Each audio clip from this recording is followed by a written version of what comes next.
Foundations of Amateur Radio.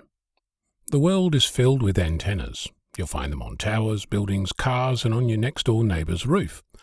They come in an astonishing variety, to the point where you might start thinking that antennas are a fashion accessory that vary with the season, and if you start digging through the history books, you'll come across designs that dial that variety up to 11. Possibly the most visible antenna today is the television antenna, and when you start noticing them, the more variation you'll discover. Their basic shape consists of a vertical pole, the mast, with a horizontal pole, the boom. Attached to the boom are various different shapes or elements that often vary in length according to some pattern.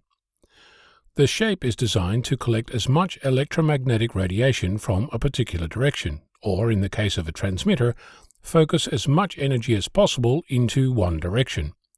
This focus is called gain. The more focus, the more gain. One of the oldest designs for this kind of antenna still in use today is the Yagi-Uda or Yagi antenna. It was invented in 1923 by Shintaro Uda at the Tohoku Imperial University in Japan, and popularized to the English-speaking world by his boss, Hidetsugu Yagi, who claimed to be the sole inventor in his Japanese patent application. He went on to file similar patents in Germany and the United States. Gain for a Yagi varies depending on design. Generally, more elements means more gain. Sometimes you'll see a Yagi with weird, shorter elements along the boom. This is a design to make the antenna work across multiple frequencies. Another way that this can be achieved is by adding traps along an element. They look like a thick, stubby tube at some distance along an element. You can have more than one of these to allow for more frequencies. These improvements allow for several Yagi antennas to share elements and boom space, essentially combining several independent antennas into one.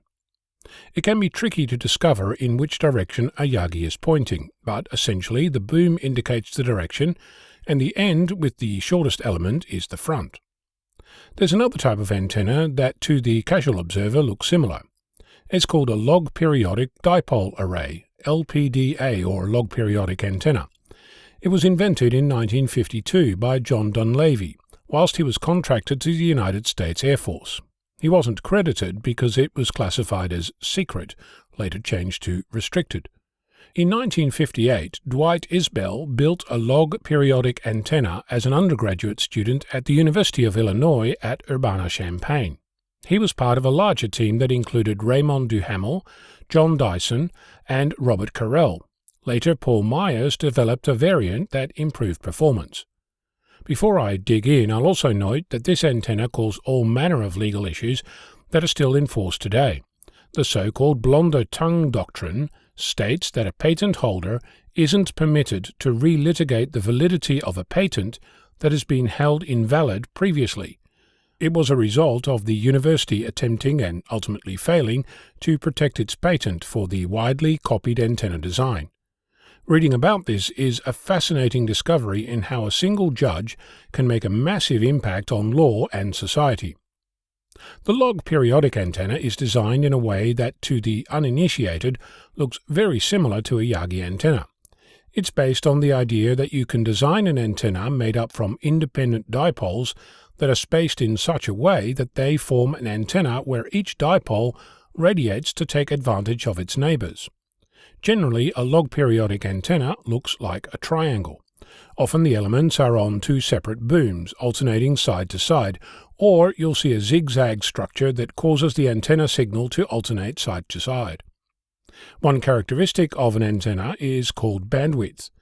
It's a measure of how many frequencies it can operate on within the constraints of the antenna. The wider the bandwidth, the more frequencies you can use with the same antenna. A Yagi antenna typically operates within about 4% of the design frequency. If you combine multiple Yagis by adding traps or different length elements, you'll end up with several frequencies, each with a similar range. A log periodic antenna, on the other hand, is designed to be used across a large range of frequencies. In shortwave broadcasting, there are log periodic antennas that operate between 6 and 26 MHz. In more common use today, you'll find log periodic antennas used for higher frequencies. It's not unusual to find log periodic antennas that operate between 400 and 4000 MHz.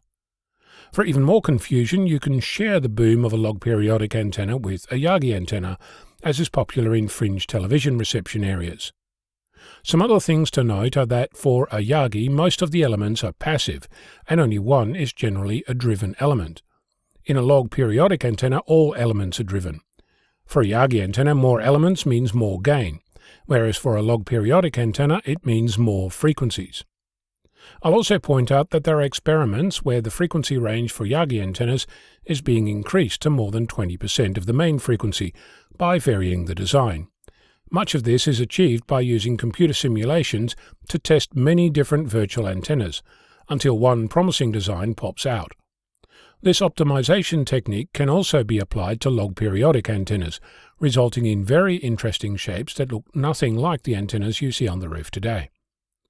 I've completely skipped over how these antennas are actually fed, as in how is the coax connected to the antenna. That's a whole different topic of conversation worthy of many hours of research and discussion. Next time you look at a spiky antenna, you should be able to discover if it's a Yagi or log periodic, or both, and why. I'm Ono, Victor Kilo 6, Foxtrot Lima, Alpha Bravo.